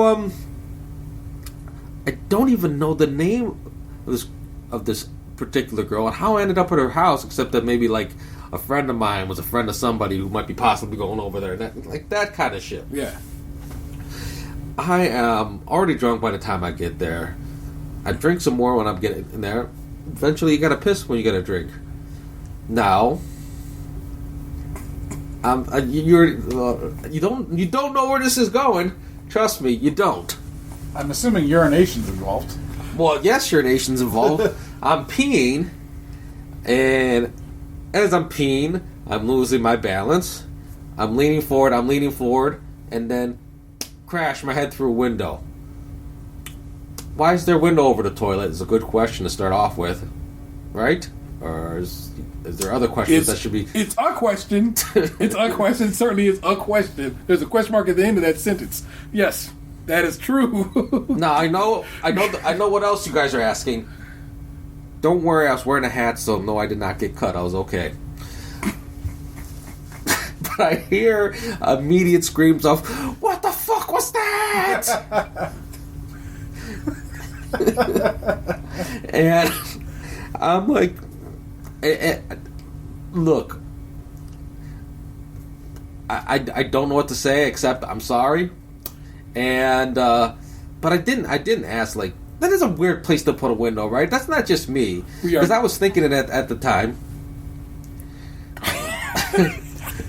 No, I've peed in places before where the window was above the toilet. Yes. Sometimes it helps for ventilation. Yes. It does, but like, I always feel uncomfortable when I'm at Vanessa's mama house peeing. 'Cause her window is at the toilet, so it's this way though. It's on the side, so like you're facing the toilet, like the your window, place. the windows to the but see that window far away. Whereas Vanessa's mama house, the toilet is like butted up against the wall pretty much. And this is the one restroom, and so it's like toilet wall window on that wall. So like you standing there like turn your head, and the motherfuckers in the backyard, if they wanted to, they could be like. So waving at it's you. always very uncomfortable. Well, this one's high, so you can't see anything. But as we've now clearly see, you run the risk of getting the window broken if someone loses their balance while peeing. Yeah, that totally did happen. What did you say to this woman after this? I'm sorry. I'm drunk. Did you? I don't remember what I said. That's the thing. I don't feel like I didn't feel bad though. You're just invincible and drunk at that point, though. You know. And I'm like, and at the same time, like, no shit's gonna go down. Did you ever find out what she told her parents? Oh, they some other people replaced the window. Nice. That's dope. Now, see that I respect the hell out of. People, Let me check. friends, and like one of my friends, like, we'll get the window, replace it. Yeah, that's amazing. Parents come on like, man, that window's so crisp and clean. What is going on? I there? should feel bad because I didn't kick in on that or anything like that. That's amazing that high school students are able to pull enough resources together to get a window replaced. Out in his neck of the woods, though. I mean, let's be real. It's kind of like a higher end neighborhood out there. You know what I'm saying? Especially at that time, right? You know but what I'm saying? some adult would still have had to have gotten involved at some point. Or some of them kids have just been that their parents, taught them. You know what I'm saying? Shop. You know what I'm saying? Anything could have come around. I think it's dope. I think that's dope. That is being one of the possible outcomes of this. Makes you wonder though how flimsy the glass was on this window, because like if they're in this higher class, Another good question. But if they're in a higher class neighborhood, shouldn't they have like double pane glass or some shit? He's making it sound like it was the flimsy ass glass in my grandmother's house back in the hood where I grew up. I mean, my head went through it and I didn't feel a thing, so there must be something wrong with the glass. Sure, that is one way we can think about this. I'm just saying, like in a fancy neighborhood with a double pane glass, like you could fall into it head first and it's probably not gonna break. This shit, he sounded like it shattered like a movie prop. It's also probably small stunt glass. Yeah. Also probably not. Probably glass built not with the expectation that someone would strike it in some way, shape, or form. Yeah, if it's a bathroom window, it was probably like a vanity type window. Like I'm picturing like a diamond or like a stop sign type pattern, not like a lift up and down situation. Hey man, shit's weird. Okay, go on. Another one. This is about getting drunk and being more truthful than you should be. Okay. Oh, I'm very familiar with this. So not the story, but the concept. Oh, the concept. I'm sure everybody's got I got a little more too, I got too little truthful for my own good. So, of course, drunk over a person's house that I don't fucking know, surrounded by people I don't know. That's another thing, bro. That sounds so scary to me. No, sir. It's like this is high school. This is high school and dumb. To me, that sounds stupid. Yeah. And if some high schooler goes to me like, I was at this party. Whose? I don't know. I was drunk. Well, who's there with you? I don't know anybody around. Like, are you stupid? I've watched all these like teen, like rom-com type movies, and then like I just finished HBO's Euphoria, and it's like I see like these high school parties portrayed in these shows. I'm like, this was not high school for me. And then you're telling me that like this shit kind of does exist. Like, oh, I was drunk at Susie's house, and my friend Ben was finger fucking Angela up in their parents' bedroom. And shit. Like, this didn't happen for me. Suburban shit, I guess. Maybe it's just suburban shit. I only recall going to like 2 sets like that in high school, and yeah, I was, and I don't know, and I guess like me, you know, I'm not a drinker. It wouldn't happen. I wasn't drinking or smoking anything. It's like everybody else around me was, but that wasn't what I was up to. So I don't know. It's weird. Well, I wasn't alone. I have friends with me, and I mean, my friends are. I know the friends you had with you. They're pretty decent size, so I mean, I feel like safe, I suppose. Yeah, you know what? Yeah, what you gonna say to one of them motherfuckers at all? And so, I mean, I don't know their high school variations on this theme, but still. Yeah. So, but I guess like one of the girls, a bit younger than me, a little bit older than my sister. She was pregnant, and she's talking to some of her friends about, you know, being pregnant, and they're like, "Oh, you're gonna be a mom. It's gonna be so great and everything." I'm like, "What are you guys talking about?" Like, "Oh, such and such here is pregnant." I'm like, "Are you fucking stupid?" Like, listen, like your friends are telling you, you're sitting here telling you like you're gonna have great and everything. You ruined your life. You know that. You know you're not gonna have any life at all. You're gonna have to take care of this kid. No more coming to parties like this. I'm thinking about this. They now sound like I'm a dad lecturing her. it was in you already. Your dad is in you and your soul. You know what I'm saying? Shit, I'm about to be 34. You can still give me the same lecture. So, Like, your friends are lying to you. They're just gonna ditch you. They're not gonna want to hang around you and some crying baby. Fucking right. yeah. So They'll they're still like- love you, but they're going to college. I was like, Long distance relationships don't work. man, you said you remember her name, right? no, I don't. Man, I bet you we can look her up. You know, well, I got the looks that you expect to get when you're drunk and giving You unsolicited keeping it a little too advice. trill? Yeah. Yeah. So I was a little bit harsh. But you was real. So I can understand why you may not be proud of it, but you ain't, I'm not you ain't ashamed. I'm not of it. ashamed of the window thing either, because again, I stand by the whole. That's not a great place to put a window. Okay, I see how you got there. It got fixed.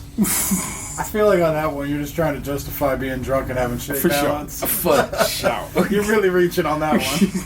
The drunk woman, I mean, you being drunk and the woman being pregnant, that one I give you, because I know a time in my life where I would have done the same thing.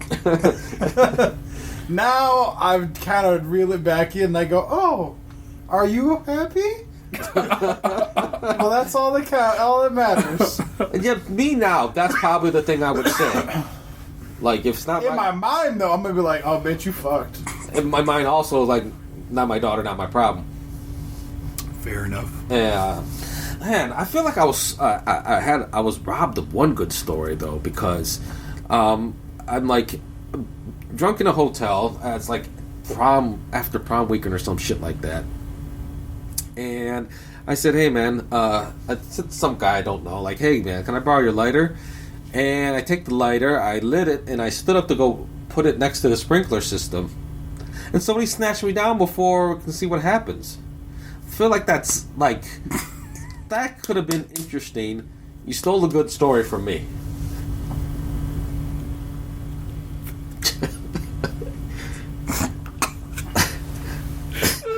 Fuck, man. God, you're the worst drunk ever. Was the work. No, even now, if you get drunk and call little white kids crackers, you are a terrible drunk. Don't be drunk, man. Tell them bitches they titties is out there. Look at them titties on display, girl. You are an awful drunk, man. Oh my god. I feel like I'm friendlier and more easygoing, though. Sure, I guess, man. You are not a good drunk, man. Gotta keep you at buzzed. Is maybe where we maybe gotta let's keep just you stop at. at buzzed. it'd probably be safer for everybody involved. It's man. To Holy be fair, shit. though, maybe that lady didn't know her titties were out on display. Bruh.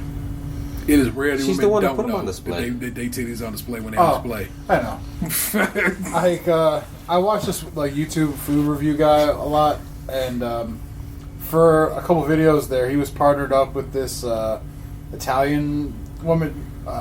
She called herself the Hungry Italian or the Hangry Italian or whatever. And so she's trying to build her Instagram brand or YouTube brand and all that shit. And I was looking at her Instagram page around this time, and I was scrolling down through some of the old stuff, and she was like doing like a video on. She's like sitting Indian style. Is that wrong to say that? Everybody seems to say crisscross applesauce now is what I've noticed. Okay. So, and it's like there's a cutoff. I grew up, it was Indian style, but I know people who are. Andy Cortez from Kind of Funny is like maybe a year younger than you, and he says crisscross applesauce. I tell my kids crisscross applesauce. So I think there's a cutoff. For us, it was Indian style. For sure. So I'm right or wrong. I'm gonna stick with it because what I know. I'm I feel sorry. like it works though, right? It's like it works for either. I guess it's great if you just don't do the song. There was a song. There was a Like- song? Like Three Little Indians, some shit like that. I don't remember it, but whatever. But anyway, she's sitting. Google. She's sitting crisscross applesauce, we say, Word life. in her living room, and like she's like starting to record the video, and you could see her looking at herself in her phone, like, and in that moment she has her hands like kind of covered up, and you can see all of a sudden the front of her shirt pulled down to make the cleave line a little deeper as she's talking. So she's like trying to incognito put out the girls. So yeah, yeah, people know. They be knowing. I'm asking Vanessa now. Did she say Indian style or crisscross applesauce?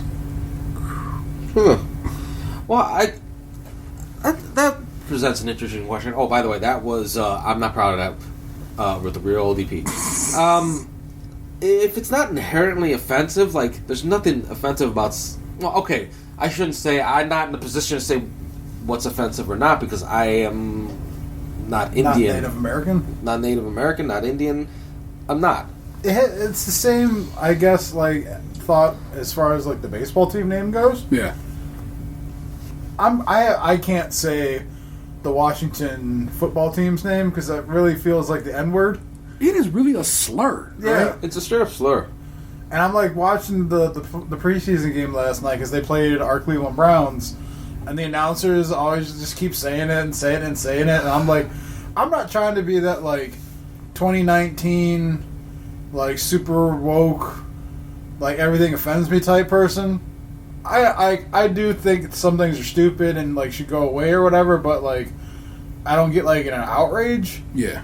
I try and be level headed, but it was like I was kind of like getting to a point where I'm like, man, like we're all just cool with this.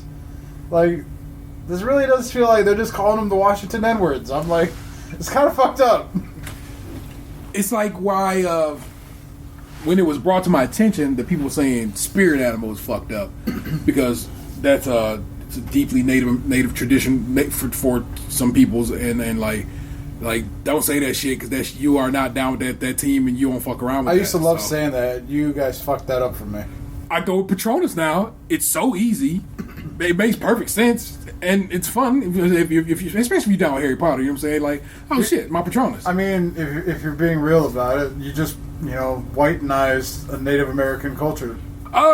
No, because I don't understand the whole notion of a spirit animal. I don't know what is involved with that. You know what I'm saying? How does one get a spirit animal? What goes on with that? But a Patronus, J.K. Rowling gave me some specific rules about it, and it's from your heart and shit, and so forth and so on. So there you go. My Patronus is. I'm just saying, like another culture had this thing, and white man took it and put a little spin on it, and we're like you couldn't say seasoning, though, could you? Because they didn't, did they? Man, I tell you, that my dishes that I bring for lunch at work may be like real basic, but I cook my food pretty well. So when I warm that shit up in the break room and bring it back to my desk to eat while I'm working, I'm supposed to be on that shit. everybody be like, "What you got over there? It smells so good." I'm like, it's just ground beef and various things I've added to it. It ain't that deep. Like, oh, it smells so good, I want some. I'm like, get you some seasoning. You can make any piece of shit smell great. Not little pieces of shit. Like, what I ate all this week, I was telling Gabe, I literally made this food on Sunday, and I had Five Guys for dinner tonight, because I'm like, I've literally eaten this every meal since Sunday night. Sunday, dinner, Monday, Tuesday, Wednesday, Thursday, lunch and dinner, and then I ate it for lunch today at work on Friday. Yeah. So it was like 9 meals in a row, and I have a 10th serving upstairs, and then that's the end of it. Yeah. I was like, I need a break from this. But it was literally just ground beef, chorizo, jalapenos, onions that I like cooked on the grill. In the frying pan on Sunday. Like, and it was like, I just seasoned it up, and then I had some broccoli that I steamed and seasoned. But like, that's all it is. And everyone, like, I bring it to work, and everyone's like, "Oh my god, it smells so good." And I'm like, just season your shit, and it'll be all right. You can get through any like affordable meal. Hey, that's what's up. So, again, let's be real. The Washington football team's name is racist as fuck. Our organization's team, our mascot, former mascot, because I think we have finally purged him out of our stuff. Man, people was racist that as with fuck. anger. Our name so much, I understand what it was based on, but it was based around, so I didn't really take that as racist. But that damn logo was racist. That shit is a straight up caricature and fucked up. so I get that, and I just all these things that we talk about and we discuss is us just trying to be halfway better human beings, trying to be well mannered individuals. I think like in this situation though, as far as like the logo is concerned for the baseball team, Yeah, it's fucked up because. And, like, I'm not trying to justify things. Like, it might sound like that. I'm just trying to navigate in my head where I stand on these things. yeah, Like, I look at the logo, and not until people started saying it was fucked up did I ever think it was fucked up, because I never took that further step. yeah. But then, like, lately, I've been thinking about it, and I'm like... And I'm not trying to, like I said, justify nothing, but, like, because I've seen this argument before. But, like, there are, like, white caricature logos out there of, like... fighting Irish, like the Notre Dame guy, and then there's like the Minnesota Vikings guy, and like I'm sure like if I were to pull it up, there's like probably a chart of examples. Yeah, and I feel like it's only really bad because like white people are having that like I want to say like victor's remorse of like. We came over here and we took it. We're not fully willing to own the fact that we took it. We're still trying to be like super cool with everybody, but like we totally took that shit, and we feel real bad about it. But we're not gonna give it. We're not bad enough to give it back. So we're just gonna need you to be quiet about it and just let us do our thing. And so it's like. It's not the logo so much as like all the other bullshit that comes with the history. Yeah. Yeah. I mean, but also that logo is fucked up. That logo is reminiscent of any of the blackface logos and so forth. It's probably kind of seems like it's kind of based around that shit. Just a big old cheesing ass motherfucking misrepresentation of people, what they look like. And so you're like, that's not what we look like. And it's fucked up that you make us trying to say that's what we look like, because that's not what we look like, and it's kind of jacked up. And so the Fighting Irish, it is fucked up to have a leprechaun with his dukes up, but the Irish don't seem to be ticked off about it. They might be some Irish is like, yo, that shit ain't sweet, but many Native American. I know there's probably some Native Americans like, I'm perfectly fine with that logo. Because there's always somebody who's like, I'm cool with it. But a good chunk of it like, I'm not cool with it, bruv. At all. And so I was like, I'm not trying to say... I think it for like, as a white guy's perspective, and I'm not trying to speak for all white people, I'm just saying from my perspective, it seems like it's partially the logo, but it's more of the history of everything. and the logo becomes not so much a representation of whatever team it's for. Yeah. It's just a reminder of the shit that went on between people back in the day. Like I said, and you know what? It could easily be just both. You know what I'm saying? Yeah. So it's I try to do a little better. Just all I can do is try to be a little bit better. My mom always taught me to be well mannered. That's another thing. People always say it's PC. It's like I guess that is one take. Another take is it's just having good manners. So what's wrong with PC? I don't know. When people yell that shit, like there is like a certain degree of things that I'm like I saw something. I guess like Baker Mayfield did an interview with Barstool Sports. It's supposed to come out here on like Monday or something. But TMZ, I guess, already seen part of it. And there was an article I saw linked, I think, on Twitter today, where you know, like the Texas Longhorns, they have the hook'em horns, yeah. whatever. Yeah. Well, I guess like the way opposing teams would kind of like mock them during games and stuff is they would do the horns and like upside down, like almost like they're in distress or whatever. Apparently now, like the Big 12 is like gonna suspend people who do that at like student, like say like the Oklahoma's playing Texas, Yeah. and Oklahoma scores a touchdown or something, and they do that towards like the Texas team. Yeah. Like they get suspended or something. They're like trying to ban that kind of behavior. Does this have a meaning to it that I'm unaware of? Well, I don't know if it has like it's like a threatening thing or whatever. It's just like mocking their hook'em horns thing. Yeah. It's just a mockery of it, almost like a, I guess like a white flag sort of deal. Like we're beating you, your horns are weak. Yeah, it's non-threatening or whatever. It's just like, hey, we're beating your ass, your horns ain't shit. They're like sort of like a flag at half mast, like instead of horns being up, they're down. Sure, but I mean, That's where like I would say PC culture maybe is like, really, like we can't even like celebrate we're beating you at sports now. Well, how's that political? But like, when people are like, oh, we should still be able to hate on the gays, like that's where I'm just like, you know, these people are so sensitive. Back in the 80s, you could definitely get away with calling someone the F word, and I'm just like, well, maybe they didn't think it was cool in the 80s, but they didn't have the courage to say something. You know, maybe you should just like chill the fuck out right now. Well, if I find out that the downturned hook'em horns has some kind of other meaning, then maybe I could be like, hey, that is fucked up. But I don't know if it has some other meaning. Mm-hmm. I didn't know it was a thing to begin with. I know hook'em horns, and I think that's all they do, right? They, there's the, you know what I'm saying? But maybe the downturned hook'em horns has some kind of meaning we are unaware of because we don't fuck with Texas like that. So, and if that is the case, then I could be like, well, depending on what it is, I could be like, I could understand, I guess. So, like I said, I don't even know how we ended up here. That was a roundabout manner, but I think we're going to go ahead and wrap it up. One heck of a show, gentlemen. A pleasure of spitting game with you as always. If you come up with a downturned hook'em horn situation before we wrap it up, sure. I'm pulling it up right now. All right. Former Oklahoma Heisman Trophy winning QB Baker Mayfield has never been afraid to share his opinion on current events. The latest such example came on Friday when Mayfield, a guest on the Part of My Take podcast, chimed in on Big 12's desire to cut down on horns down hand gestures. I think it's very soft. They're implementing a rule about it, Mayfield said.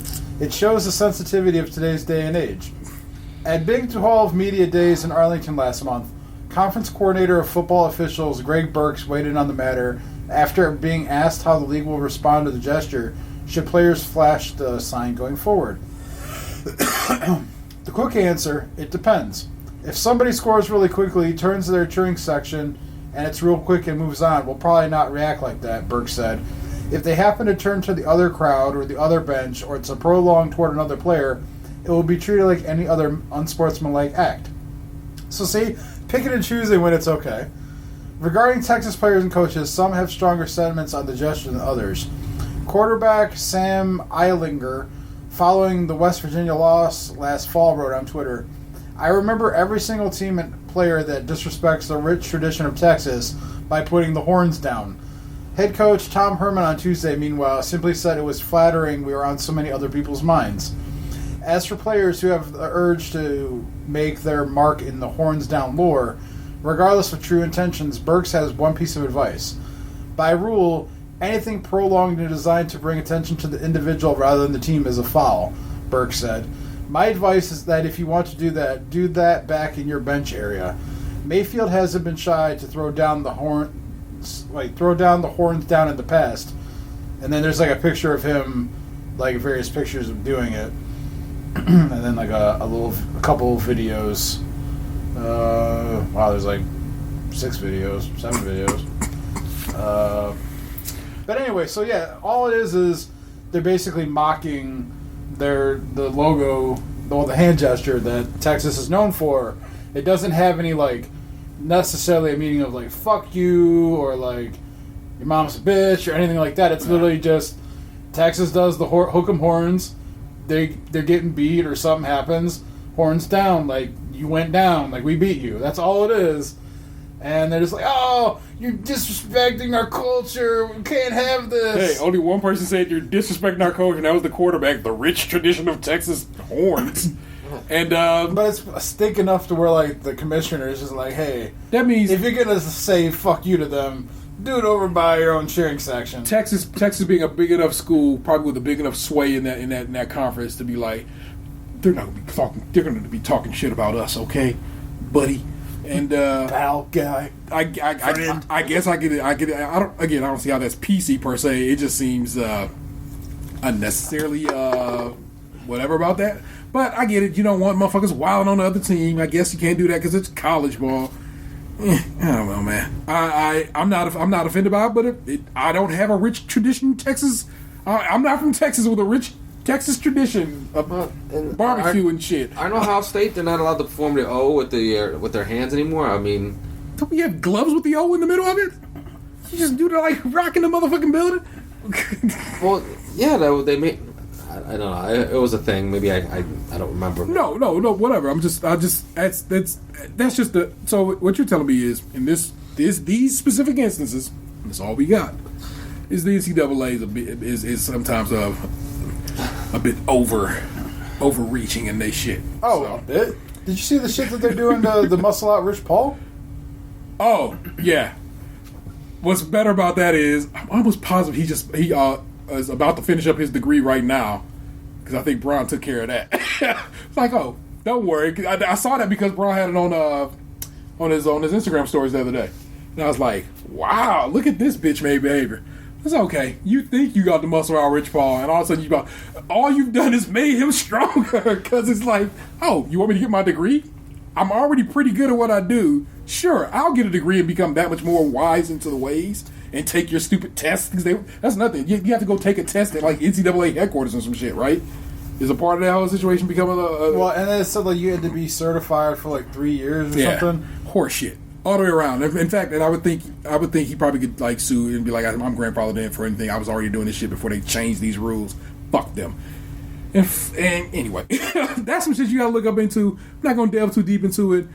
I was already trying to wrap this show up, and we went on for like another 20 because that's how it goes down sometimes. The conversation just it get lit up in this bitch. I thank you, my listener, for getting down with this team as we do what we do. I hope you enjoyed it. Our missing man is Tatum 216, and he will hopefully be back the next time you hear this. Hear us chat together. Well, I mean, I know he'll be back, but I'm saying, you know what I'm saying. That's the real ODP who has been on 2 shows this week. Actually, if we count the other shows, 5 shows this week. Just dope. Look at me. Because it's rare I get to see him this often, so it's pretty fancy. The man who provides this luxurious studio we are lapping in right now is Lunchbox 2099. That's right. I paid the bills. It's all to the good. Yes, you got the day off tomorrow. You got to go in or anything like that. Can you just rest your head? I gotta get my hair cut to go to that wedding. Oh shit! Yeah, your day is still busy and popping. But we out here, man. That was episode 313 of Stage Crunchy and Milk. I have been your host, Enter Taylor 713, and I know you loved it. I thought it was okay. Peace. Hey, what happened to you? You used to be beautiful.